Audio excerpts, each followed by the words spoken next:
I stood in my parents' driveway, staring at a brand new $65,000 luxury sedan with custom rims. My younger sister Brittany was showing it off to our parents, who were clapping and taking photos. My phone showed my savings account balance, $312. My house fund account that held $42,000 saved over 6 years was completely empty. Brittany had the joint account access our parents insisted on for emergencies. The down payment for my first home closing in 3 weeks was gone. Their parents turned to me expecting congratulations. The summer sun beat down on the gleaming silver paint as I walked closer to the car. My scrubs still smelled like the hospital disinfectant from my double shift that had ended 2 hours ago. I had not even gone home to shower. I had driven straight here because my banking app had sent me an alert at 6 in the morning.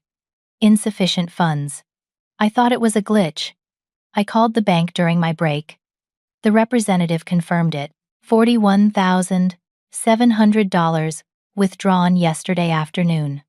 Authorization code matched the secondary account holder. Brittany twirled her key fob in the air. Mom hugged her tight. Dad was walking around the vehicle, admiring the leather interior through the window. I cleared my throat. They all turned. Brittany, where did you get the money for this car? My sister smiled wide. I finally did it. I have been saving, and I found the perfect deal.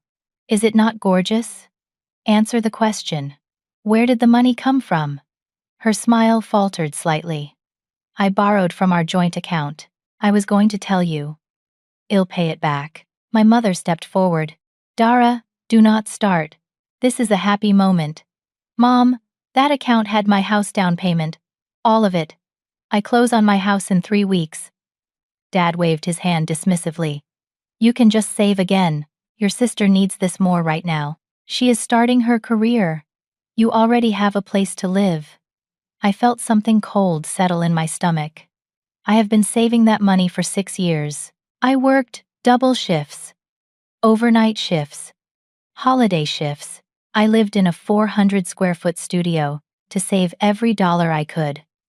Brittany's eyes filled with tears. You always do this. You always make everything about you. I got a new job in marketing. I need a reliable car. My old car died last month. What was I supposed to do? You were supposed to ask me. That was my money. It was a joint account, Mom said firmly. That means it belongs to both of you. Family helps family. I pulled out my phone and showed them the purchase agreement for my house. This is a legally binding contract. I put down $5,000 in earnest money. If I do not close, I lose that deposit. The seller can sue me for backing out. I could lose everything. Dad crossed his arms. That sounds like poor planning on your part. You should not have committed to something so big without a backup plan. The backup plan was my savings account that had $42,000 in it until yesterday. Brittany was crying now. Why are you being so mean? You make good money as a nurse. You'll be fine. I finally have something nice, and you cannot even be happy for me. Mom put her arm around Brittany. Dara, I am disappointed in you. Your sister needed help, and all you care about is money. When did you become so selfish? I looked at the three of them. My parents, who had raised me to be responsible, to work hard, to save for the future. My sister, who had bounced from job to job, who had never kept an apartment for more than 6 months, who had credit card debt she refused to talk about. I had always been the safety net, the responsible one, the one who helped. Will you help me get the money back? Or can you cover the down payment? I need $42,000 in 3 weeks. Dad laughed. Actually laughed. We are retired. We live on a fixed income. That is your responsibility. Besides, the car is already purchased. What do you want her to do? Return it. Yes, exactly that. Brittany sobbed harder. I cannot believe you. I cannot believe you would ask me to do that. The dealership has a no-return policy once you drive it off the lot. I would lose thousands of dollars. You would lose my thousands of dollars that you stole. I did not steal anything, Brittany screamed. It was a joint account. I had every right. I looked at my parents, really looked at them. Dad's jaw was set. Mom was stroking Brittany's hair. They genuinely believed I was wrong here. They genuinely thought I should just accept this and move on. I pulled out my phone and dialed a number. "What are you doing?" Mom asked. I held up one finger. Someone answered on the second ring. "Hi, this is Dara Williams. Account number 779342218. Dad stepped forward. "Dara, do not be dramatic." I smiled at him. Actually smiled. "I need to report a fraudulent withdrawal and activate the contingency clause we discussed." The voice on the other end asked me to confirm details. I walked away from my family, giving the representative the information they needed. When I hung up 2 minutes later, my family was staring at me. "What did you just do?" Dad asked quietly. "I just saved myself. And possibly ruined you." Mom's face went pale. "What are you talking about?" I walked back to stand in front of them. The late afternoon sun cast long shadows across the driveway. A neighbor was mowing their lawn 3 houses down. Everything looked so normal, so suburban and peaceful. When I opened that house fund account 3 years ago, I did not just open a regular savings account. I opened a specialized escrow-linked account. Do you remember 2 years ago when you needed to renovate the kitchen? When the cabinets were falling apart and the plumbing was shot? Dad nodded slowly. "We took out a home equity line of credit. You took out $68,000, and you needed someone to co-sign because your credit scores were not high enough on their own. I co-signed. But more than that, I became a guarantor." Brittany wiped her eyes. "What does that mean?" "It means I promised the bank that you would pay. And to make that promise credible, the bank required me to maintain a certain amount of liquid assets as security. I had to keep at least $35,000 available at all times." Mom shook her head. "You never told us that." "I told you exactly that. You were sitting at your kitchen table. I showed you the paperwork. Dad said it was just banking jargon and not to worry about it."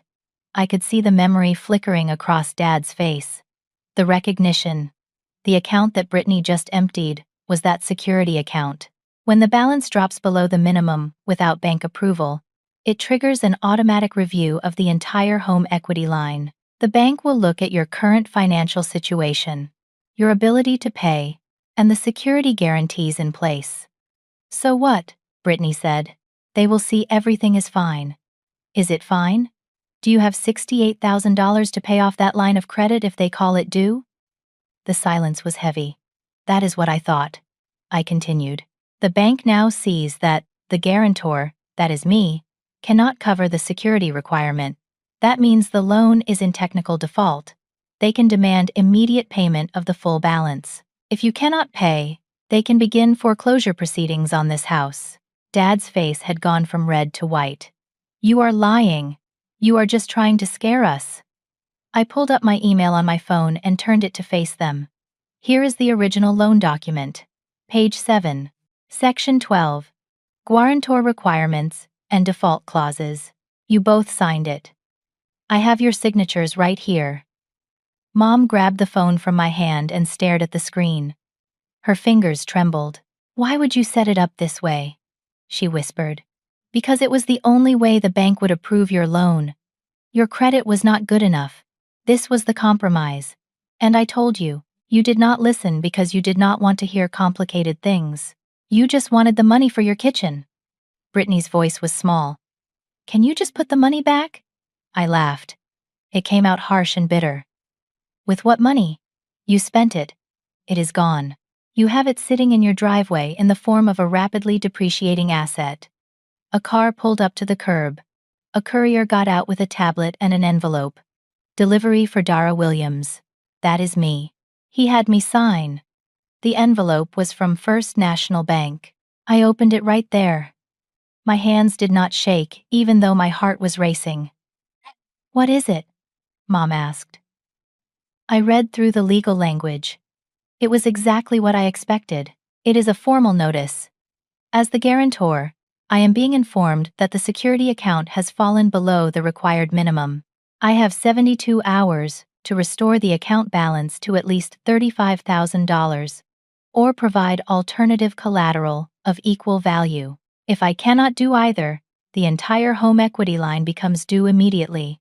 Full balance, $68,000. The letter fluttered slightly in the breeze. I held it up so they could see the bank's letterhead, the official stamps, the signature at the bottom. The notice also states that if the loan is called due and payment is not received within 30 days, the bank will begin foreclosure proceedings on the property listed as collateral. That would be this house. Your house. Mom sat down hard on the driveway, just dropped right down onto the concrete. Dad caught her arm, but he looked like he might need to sit down too. Brittany stared at the letter. This is fake.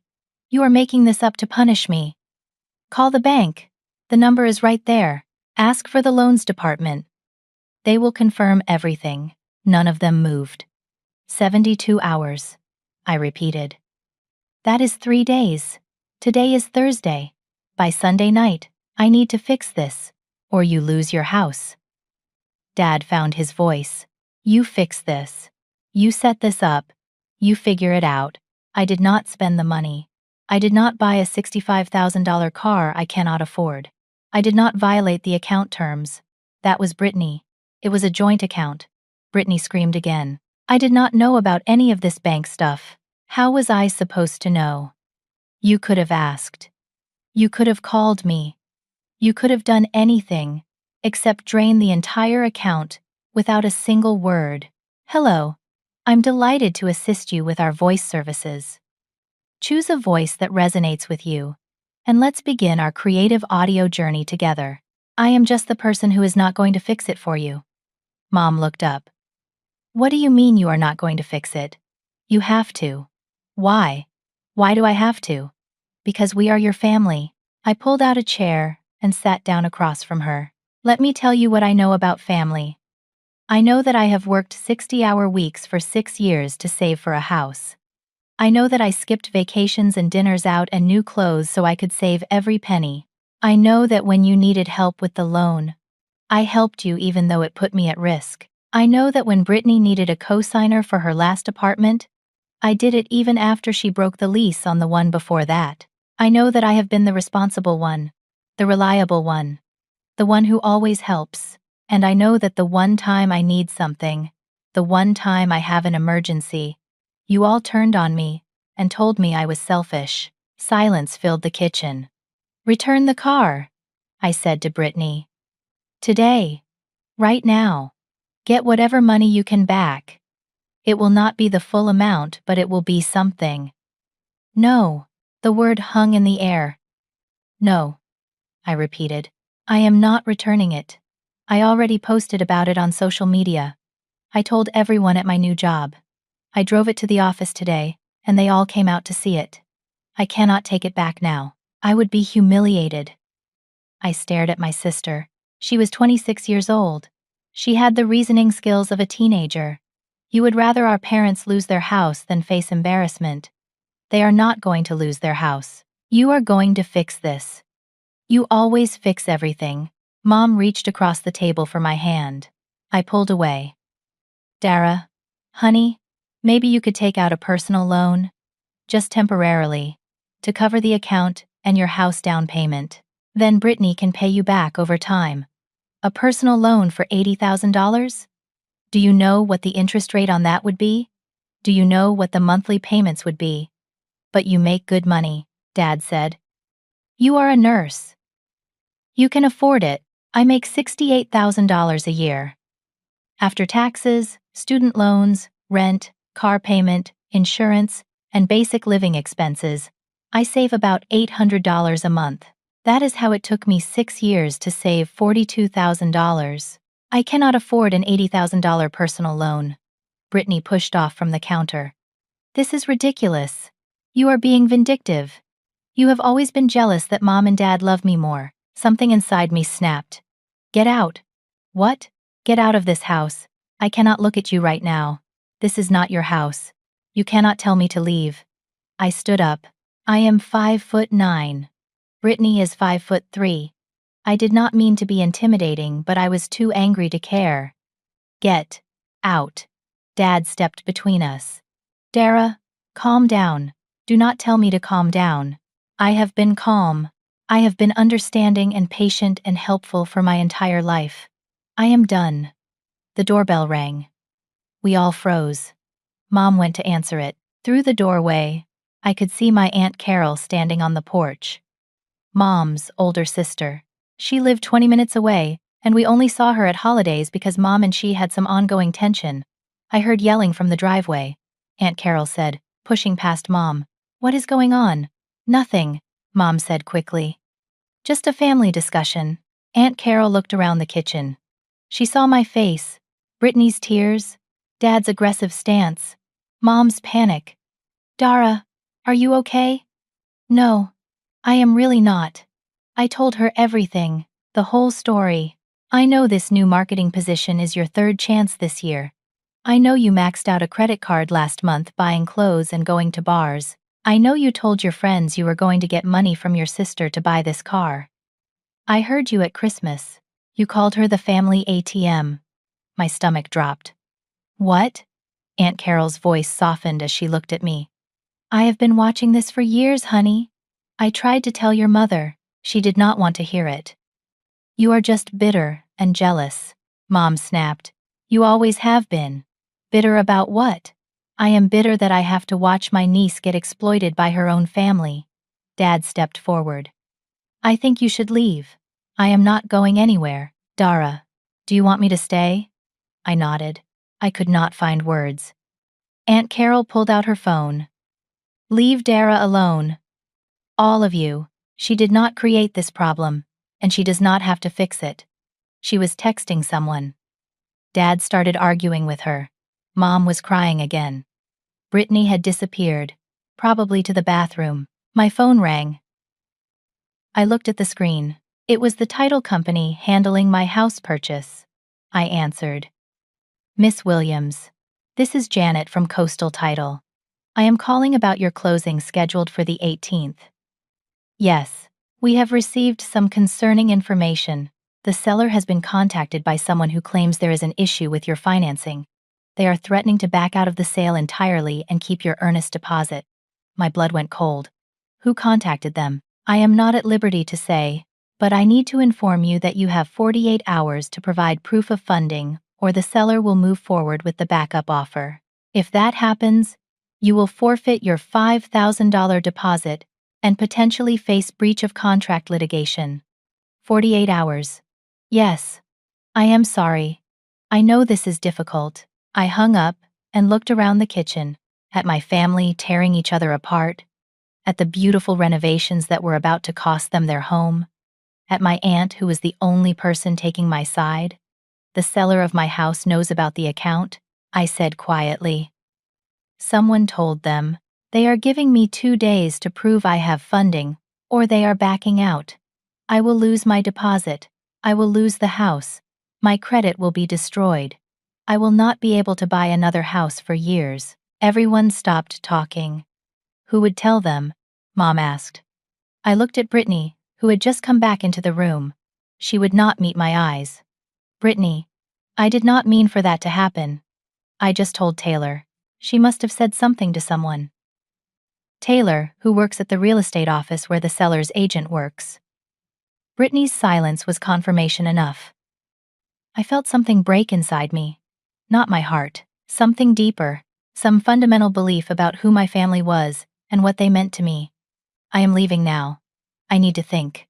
Dara, wait, Mom said, but I was already walking toward the door. Aunt Carol followed me out. We stood by my car, a 10-year-old sedan with a dent in the rear bumper. Come to my house, she said. You should not be alone right now. I need to be alone. Then come to my house and be alone in my guest room. But do not go back to that tiny apartment and spiral. I did not have the energy to argue. Aunt Carol's house was calm. She had been divorced for 5 years and lived alone in a small craftsman bungalow. She made tea and left me alone in her living room. I stared at my phone, at the photos I had saved of my almost house. It was a small ranch-style home built in the 1970s, 1,000 square feet, 2 bedrooms, 1 bathroom. The backyard was a quarter-acre with mature trees and space for a garden. I had imagined myself there, planting tomatoes, getting a dog, having friends over for dinner. It was not fancy, but it was mine. It was supposed to be mine. My phone buzzed. A text from Brittany. "Why are you doing this to Mom and Dad? Just be the bigger person." I stared at the message. Just be the bigger person. Like I had been my whole life. Like I was supposed to be forever. Another text. This one from Mom. "If we lose our home, I will never forgive you." I turned off my phone and put my head in my hands. Aunt Carol came back with a bottle of wine and 2 glasses. She poured without asking and handed me one. "Drink." I drank. It was red and bold and exactly what I needed. "I have something to show you," she said. She opened her laptop and turned it to face me. Screenshots. Dozens of them. Text messages. Facebook posts. Instagram stories. All from Brittany. All from the past 3 years. One message to a friend. "Dara is such a pushover. I just hint that I need money and she caves every time." Another. In a family group chat I was not part of. "The family ATM is open for business, LOL." A post from 6 months ago. "My sister thinks she is so superior with her nursing degree and her savings account. Must be nice to have no life and no fun." I scrolled through them. Aunt Carol had been documenting everything. "Why did you keep all this?" "Because I knew this day would come. I knew eventually your parents would push too far, and you would need proof that you are not crazy. That this pattern is real." "How long have you been collecting these?" 3 years. Since the day I heard your dad tell someone at a barbecue that you were lucky to have a sister who kept you humble. I could not process this, could not absorb that my aunt had been watching my family dysfunction and quietly building a case. "I have more," she said gently. "Do you want to see it?" I nodded. She showed me more screenshots. Times when my parents had asked me for money and never paid it back. Times when they had canceled plans with me, at the last minute, to help Brittany. A whole folder of evidence showing a pattern of favoritism and exploitation. "Why did you never show me this before? Would you have believed me, or would you have thought I was just stirring up trouble?" She was right. A year ago, I would have thought she was being dramatic, making something out of nothing. I would have defended my family. We sat in silence for a while. I drank my wine. She drank hers. "I have a lawyer friend," Aunt Carol finally said. "She specializes in family financial fraud. I called her while you were staring at your phone. I cannot afford a lawyer. She will do a consultation for free. As a favor to me, just to tell you what your options are. I do not want to sue my family. Maybe you do not have to. Maybe just the threat of it will be enough to make them do the right thing." I thought about this. About the nuclear option. About burning bridges that could never be rebuilt. Let me think about it. My phone vibrated on the table. I had turned it back on without thinking. More texts. I ignored them. Aunt Carol refilled my glass. "You have 3 paths here, Dara. 1. You let everything collapse. You lose your house, lose your down payment, your credit gets destroyed, and your parents probably lose their home too. Everyone suffers. 2. You take on massive debt to fix everything. You take out personal loans. You drain any other savings you have. You sacrifice years of your financial future to save them. Everyone survives, but you bear all the cost. 3. You fight back. You use the legal system to force accountability. You make them face consequences. Some relationships might not survive, but you save yourself. What would you do?" She smiled sadly. "I did option 3 with my ex-husband. It was the hardest thing I ever did. But I do not regret it. I sleep at night knowing I chose myself." We talked for hours. She showed me more evidence. She told me stories about my family dynamics that I had been too close to see, how my parents had always treated Brittany as the baby who needed protecting, how they had always treated me as the capable one who did not need support, how that dynamic had calcified over decades into something toxic. You have been their safety net your whole life, she said. What happens when the safety net breaks? I did not have an answer. I spent the night in her guest room. I did not sleep. I stared at the ceiling and ran through scenarios. I thought about the house I was losing, the years of savings gone, the family relationships that were already shattered, the choice ahead of me. By morning, I had made a decision. Aunt Carol drove me back to my apartment. I showered, changed into clean clothes, and checked my phone. 37 text messages, 12 voicemails. I did not read or listen to any of them. There was a knock on my door at 9 in the morning. I looked through the peephole.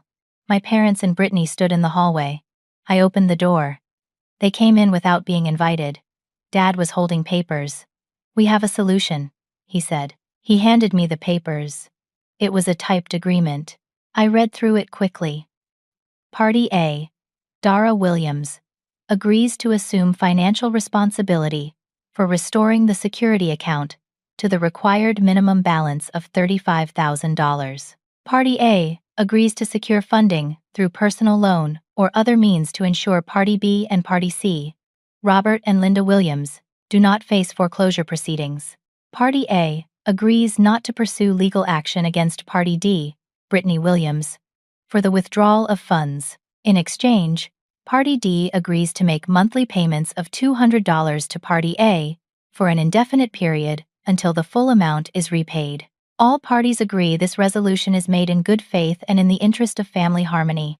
At the bottom were signature lines. My parents had already signed as witnesses. I looked up at them. They looked hopeful, expectant. "You want me to take out a loan to fix this. You want me to go into debt for decades. You want me to give up my house, my savings, my future. And in exchange, Brittany will pay me $200 a month for the rest of her life, which will not even cover the interest on the loan I would need." "When you put it like that, it sounds bad," Mom said, "but it is the right thing to do. It is what family does. And if I do not sign..." Dad's voice went hard. "Then you are not welcome at family gatherings anymore. You are choosing to abandon your family over money. We will make sure everyone knows that." I set the papers down on my kitchen counter. My tiny kitchen in my tiny apartment where I had lived for 6 years to save money for a house I was never going to own. "Get out. Dara, please," Mom started. "Get out of my apartment. Now, if you do not sign this, we lose our home," Dad said. "Is that what you want?" "What I want is for my family to respect me. What I want is for my sister to face consequences for her actions. What I want is to not be treated like an ATM machine, but I do not get what I want. Do I?" "I never have." Brittany's voice was small. "I said I was sorry." "No, you did not. Not once. Not even one time have you actually apologized." "I am apologizing now." "Too late." I walked to the door and opened it. "Leave. If you are not out in 30 seconds, I am calling the police and having you removed for trespassing." They looked at each other. Some silent communication passed between them. Finally, Dad picked up the unsigned agreement. "You are making a huge mistake.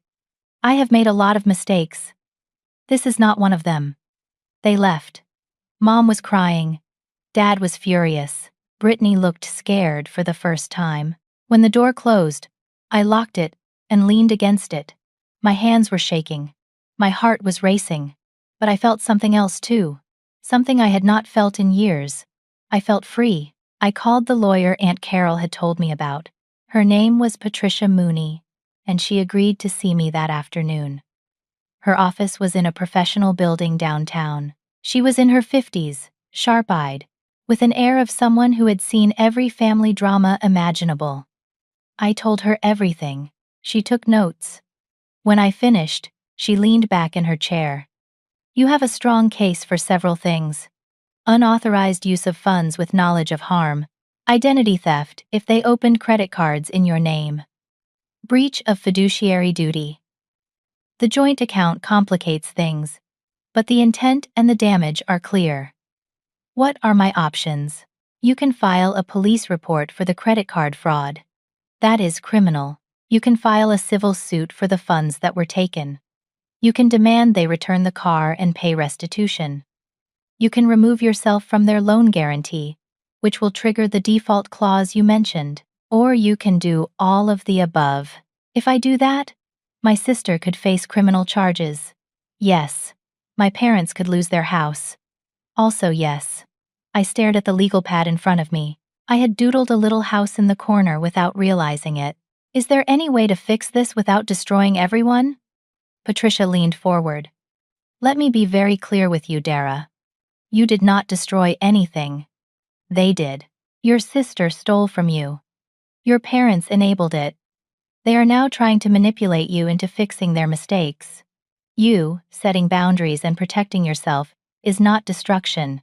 It is survival. But they are my family. Family is not supposed to hurt you like this. She walked me through what a case would look like, the timeline, the costs, the likely outcomes. She was thorough and compassionate and utterly realistic about how ugly it could get. Think about it, she said, as I left. But do not take too long. You have time-sensitive issues with both the house purchase and the bank deadline. I drove to work. I was scheduled for an evening shift at the hospital. I changed into my scrubs in the locker room and tried to focus, but I could not. I mixed up room numbers twice.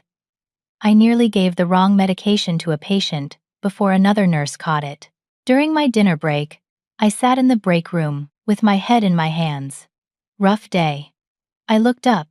It was Grace, one of the older nurses. She had been working at this hospital for 20 years. You could say that. She sat down across from me with her sandwich. Want to talk about it? I did not know why I said yes. Maybe because I was so tired of carrying it alone. Maybe because she was not family, and therefore safe. I told her, an abbreviated version. Family took my money, trying to guilt me into fixing it. Not sure what to do. Grace listened. She ate her sandwich. She did not interrupt. When I finished, she was quiet for a moment. Then she said, "My brother stole $30,000 from me 15 years ago, forged my signature on a loan. I found out when the collections calls started. What did you do?" I turned him in, filed charges. He spent 6 months in jail. My parents did not speak to me for 3 years. Do you regret it? She smiled. Not for a second. He got sober in jail, got his life together. Now we have a relationship based on honesty instead of enabling. And I learned that I matter, that my boundaries matter, that saying no to people who hurt you is not selfish, it is necessary. Did your parents ever come around? Eventually, after they saw that I was serious, after they realized they had enabled him into nearly destroying his life, it took time. But we have a relationship now. It is different, but it is healthier. She finished her sandwich and stood up. You deserve better than how they are treating you. Do not forget that. She left me alone with my thoughts. The rest of my shift was a blur. I went through the motions. I did my job. I went home at 2 in the morning, exhausted. My phone had been blowing up all day. I had silenced it, but the notifications were still there. Messages from relatives I barely knew. My mom's, friends, people from church. Everyone had an opinion on what I should do. Most of them thought I should forgive and forget. Be the bigger person. Family is everything. Money is not worth relationships. A few people took my side. Aunt Carol. 2 cousins I had not spoken to in years. Grace from work, who had sent me a supportive text. I made a list. Pros and cons of each option. Option 1. Let everything burn. I lose my house. They lose their house. Everyone suffers. Relationships are destroyed anyway. Cons. I still lose everything. No justice. No accountability. Just mutual destruction. Option 2. Take on debt to save everyone. I spend the next 20 years paying off loans to fix their mistake. Cons. I give up my future. I enable the pattern to continue. Brittany learns nothing. I resent them forever. They never respect me. Option 3. Fight back legally. Force consequences. Pros. I protect myself. I set boundaries. I show them I am serious. Maybe they learn. Maybe relationships can heal later on a healthier foundation. Cons. Short-term pain. Potential criminal charges for Brittany. Parents might lose their house. Family might never forgive me. I stared at that list for an hour. Then I called Patricia Mooney and told her to proceed. The next morning, I went back to my parents' house. I did not call ahead. I just showed up at 10 in the morning. Dad opened the door. He looked like he had not slept. What do you want? I want to talk. All of you. Is Brittany here? She is upstairs. Get her. And Mom. Kitchen table. 5 minutes. Something in my voice made him not argue. They gathered in the kitchen. The same kitchen where this had all started. I stood at the head of the table. They sat. I pulled out my laptop and opened it. Turned it to face them. These are bank statements showing every transaction from my house fund account for the past 6 years. Every deposit. Every penny I saved. Here is the withdrawal from 3 days ago. $41,700. Authorized by Brittany Williams. I scrolled to the next document.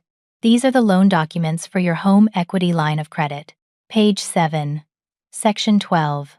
The guarantee requirements. My signature.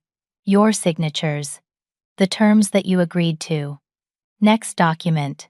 This is the purchase agreement for my house. The closing date. The earnest money. The contract terms. Next. This is documentation from the credit card company, showing a card opened in my name 4 years ago. I never opened this card.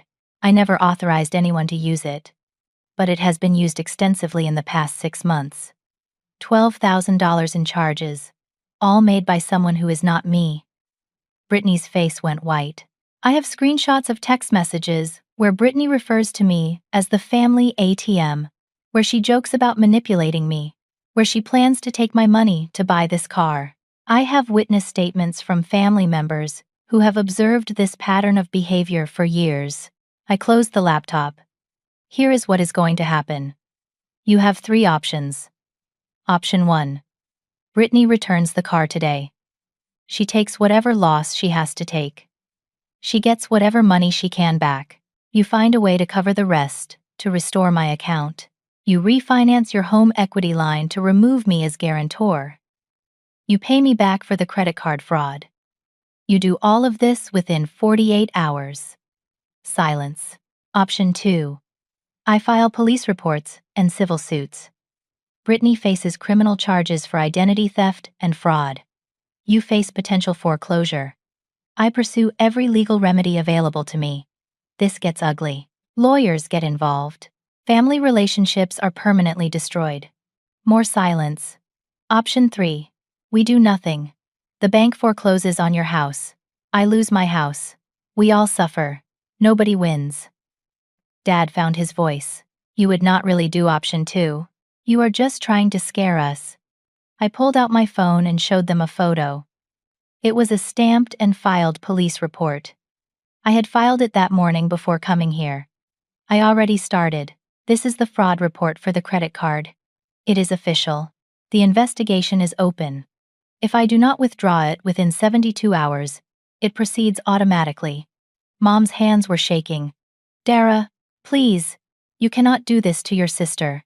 I am not doing anything to her. She did this to herself. Brittany was crying again. I did not mean for any of this to happen. I just wanted a nice car. I just wanted something good for once. At my expense. I was going to pay you back. When? How? You do not have the money. You have never had the money.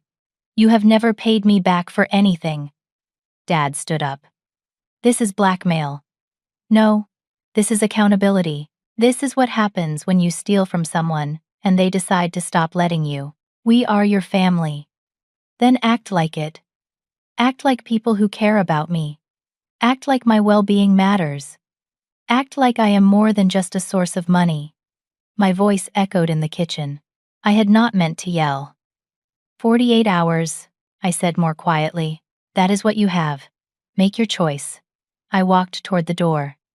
Behind me, Mom was sobbing. Dad was cursing. Brittany was silent. I got to my car and sat in the driver's seat. My hands were shaking now.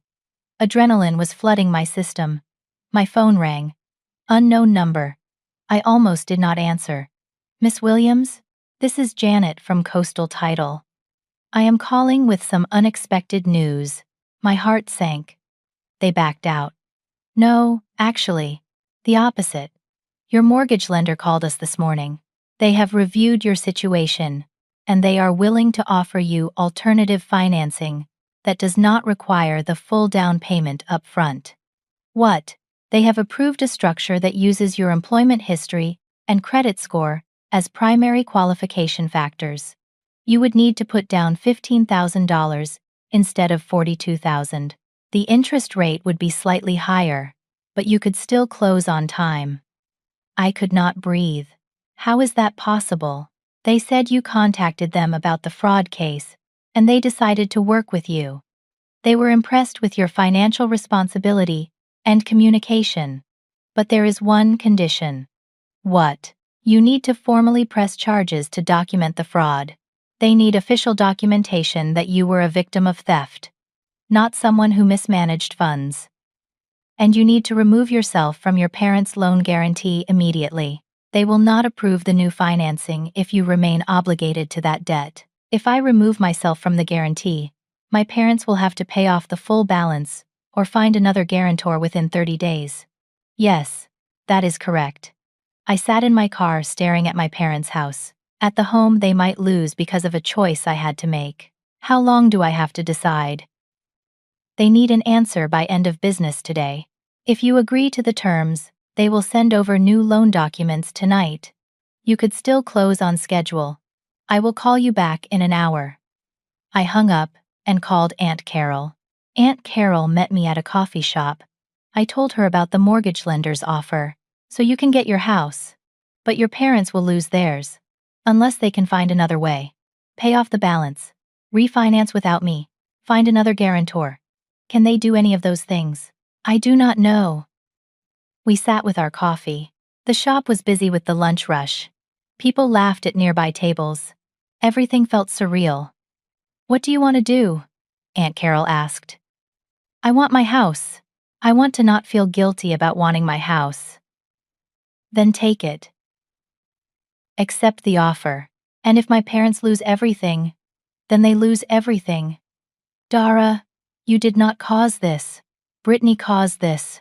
Your parents enabled it. You are just the one refusing to fix it for them.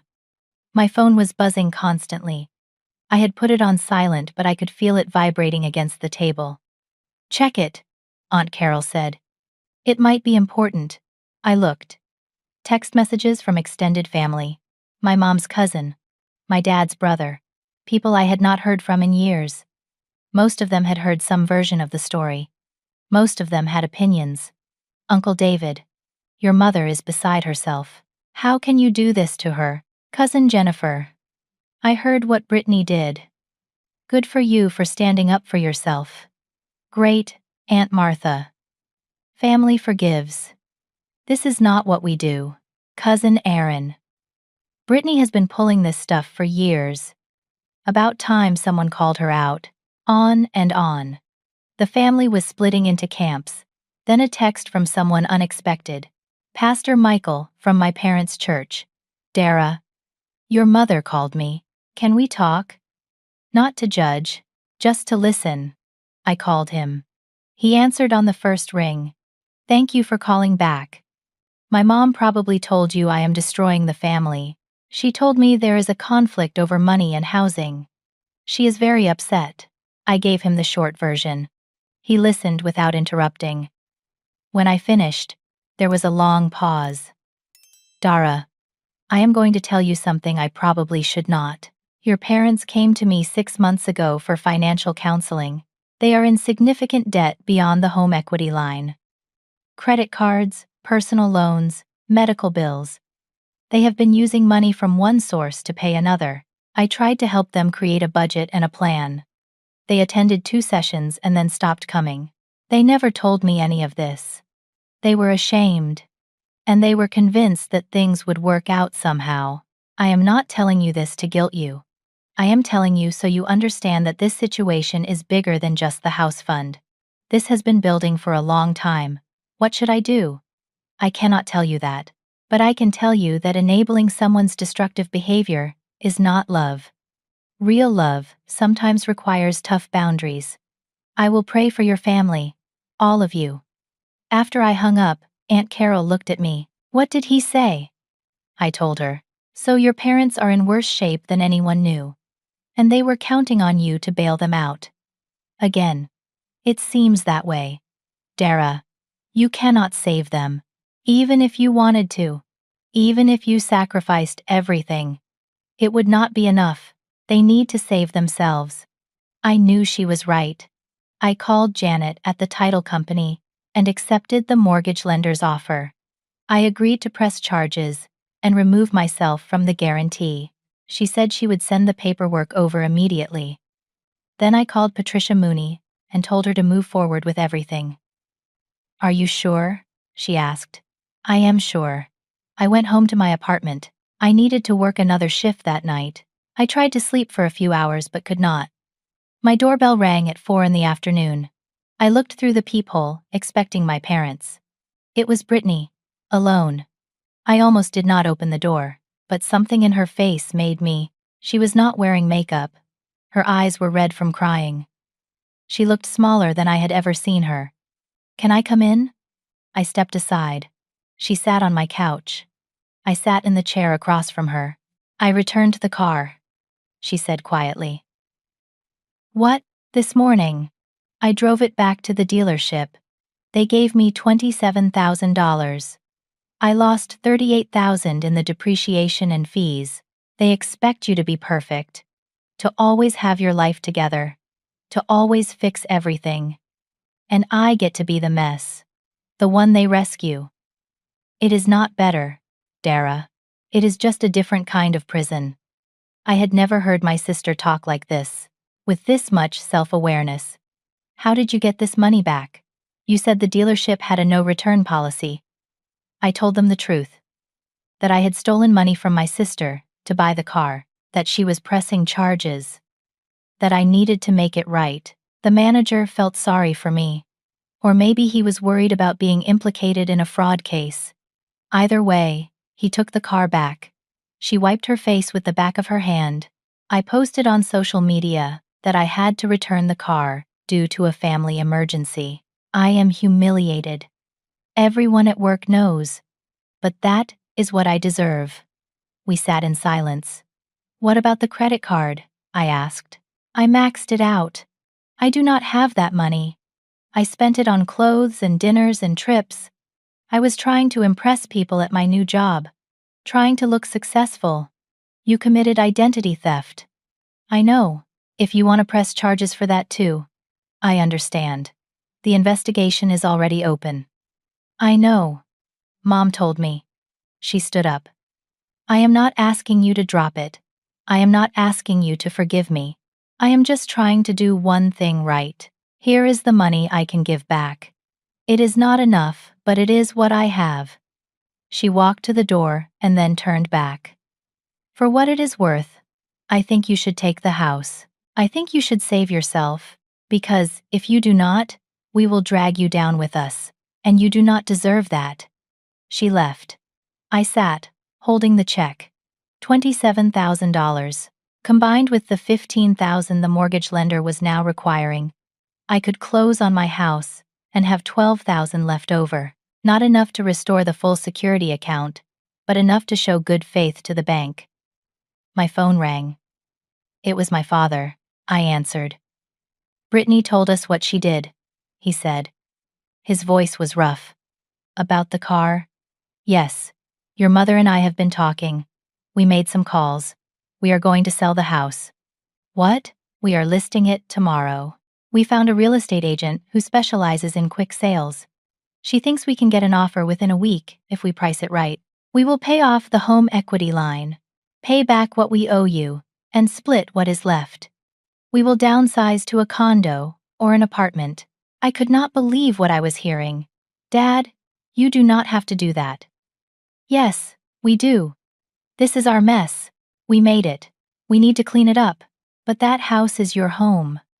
You have lived there for 30 years. And we nearly lost it because we were irresponsible. We borrowed money we could not pay back. We enabled your sister's behavior. We took you for granted. The house is just a building. We can live somewhere else. His voice cracked. Dara, I am sorry. I am so sorry. We failed you. We failed both of you. Your mother and I. We thought we were helping Brittany by protecting her. We thought we were doing the right thing. We did not realize we were teaching her that actions do not have consequences, and we did not realize we were teaching you that your needs do not matter. I heard my mother in the background. Let me talk to her. There was a shuffle as the phone changed hands. Dara, Mom's voice was small. I am sorry too. You have always been there for us. Always helped when we needed it. And when you needed us, we failed you. I do not know if you can forgive us, but I want you to know that we see it now. We see what we did wrong. Mom, take the check from Brittany, buy your house, live your life. We will figure out ours. But where will you go? There is a condo complex near Aunt Carol. 2 bedrooms. We can afford the rent with Dad's pension and my Social Security. It will be smaller, but it will be ours. And it will be paid for with our money. Not yours. I did not know what to say. We love you, Mom said. We do not always show it right, but we love you. They hung up. I sat in my apartment with the check in my hand and a decision to make. 3 months later, I stood in my backyard watching the sun set behind the oak trees. The grass was green. I had planted tomatoes, basil, and peppers in raised beds against the back fence. They were thriving. The house was small, but it was mine. Every room painted in colors I chose. Furniture I picked out. A space heater I did not have to argue with a landlord to fix, because I owned the walls it warmed. Aunt Carol had given me a little patio set as a housewarming gift. 2 chairs and a small table. I sat there most evenings after my hospital shifts, drinking tea and watching the light change. My parents' house had sold in 9 days. They got a good price because the market was strong. They paid off the home equity line, paid me back the remaining $15,000 I was owed, and had enough left over for first and last month's rent on a 2-bedroom condo. It was in a complex 15 minutes from where Aunt Carol lived. They had moved in 6 weeks ago. I helped them move. It was strange seeing their furniture in a smaller space. The couch that had dominated their living room now took up most of the area in the condo. But Mom had put up curtains and arranged photos on the walls, and it was starting to feel like home. Dad had found part-time work as a consultant for his old company. Mom was volunteering at a literacy program 3 days a week. They were attending financial counseling every other week. They had a budget, a plan. For the first time in years, they were living within their means. We had dinner once a month, sometimes at their place, sometimes at mine. We did not talk about the past much. We focused on the present. Mom asked about my garden. Dad asked about work. I asked about their volunteer activities and consulting projects. It was surface level sometimes, but it was honest. We were rebuilding. Brittany lived in a 1-bedroom apartment across town. She was still working at the marketing job. It was the longest she had held a position in 3 years. She had traded the luxury car dream for a practical 5-year-old sedan she had bought with cash from working overtime. It was not glamorous, but it was reliable. She was in therapy every week.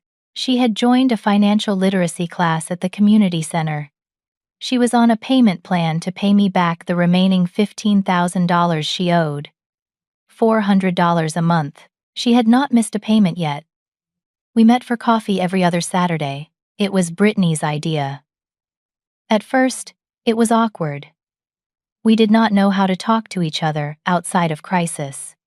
But slowly, we found our rhythm. She told me about her job, about the projects she was working on, about the therapy insights she was having. I told her about my house, about my patients at the hospital, about the book club I had joined. One Saturday, she showed up with a small potted plant. "For your garden," she said. "I do not know what it is." The lady at the nursery said it was easy to grow. It was a lavender plant. I planted it near the back steps. It smelled amazing when the wind blew right. The credit card fraud case had been resolved. Brittany had pled guilty to a misdemeanor, paid restitution, and was on probation for a year.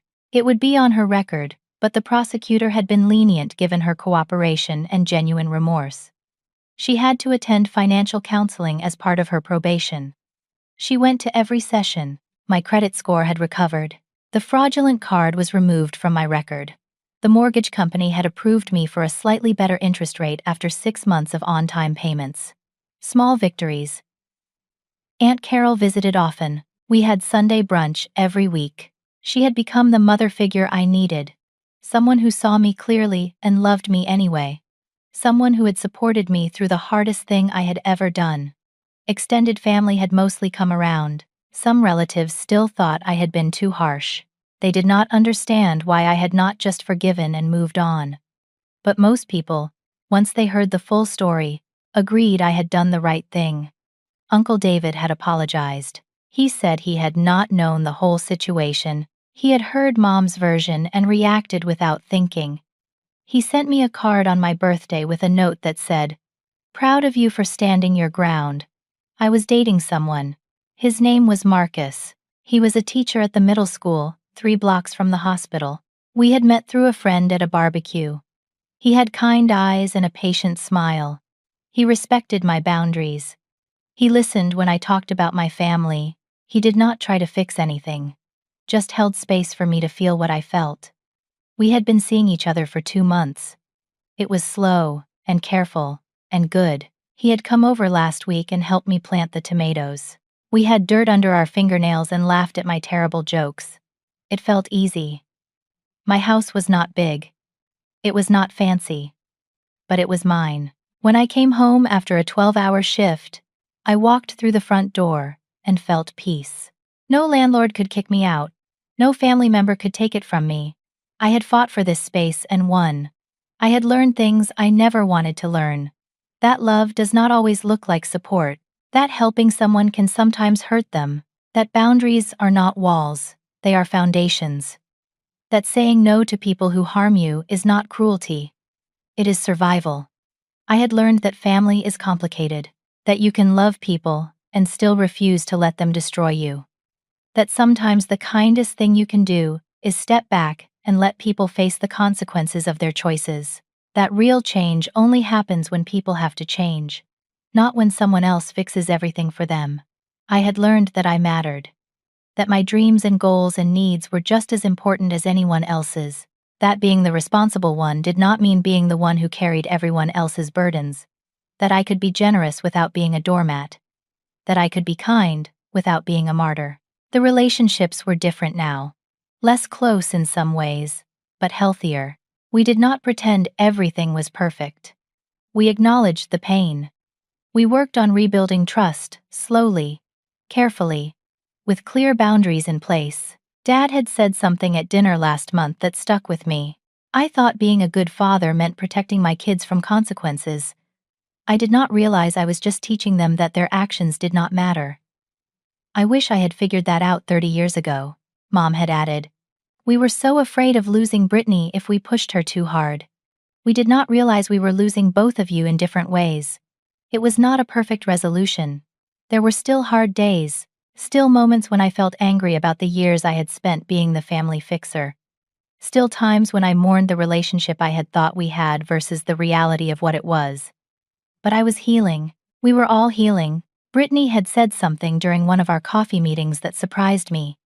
"Thank you for not letting me destroy us both." I had not known how to respond at first, but later, I realized she was right.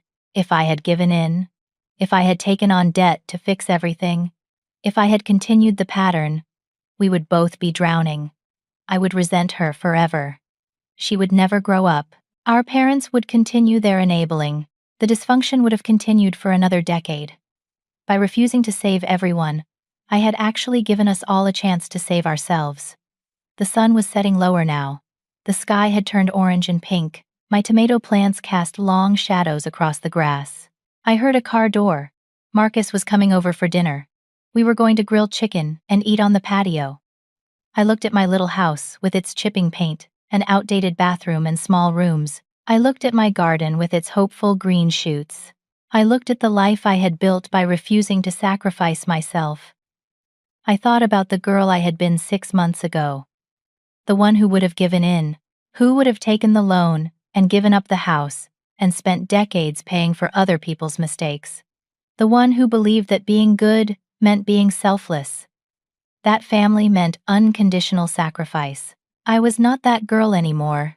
I had learned that true compassion sometimes requires tough love, that protecting yourself from those who would harm you, even family, is not selfish. It is necessary, that enabling destructive behavior helps no one, that real change only happens when people face real consequences.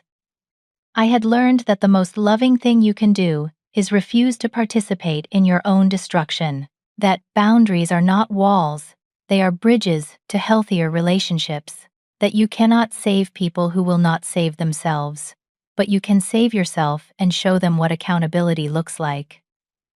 I had learned that family is important, but so am I. Sometimes the family you preserve is the one you build by refusing to let the old patterns continue. Marcus knocked on the door. I went to let him in, to start another evening in the life I had chosen, the life I had fought for, the life that was mine, and I was at peace. Before I close, I want to ask you something. Have you ever been in a situation where you had to choose between helping family and protecting yourself? How did you handle it? What would you have done in my position? Share your thoughts in the comments below. I would love to hear your stories and perspectives. If this story resonated with you, please give it a like, subscribe to hear more stories about real-life challenges, family dynamics, and finding strength in difficult situations.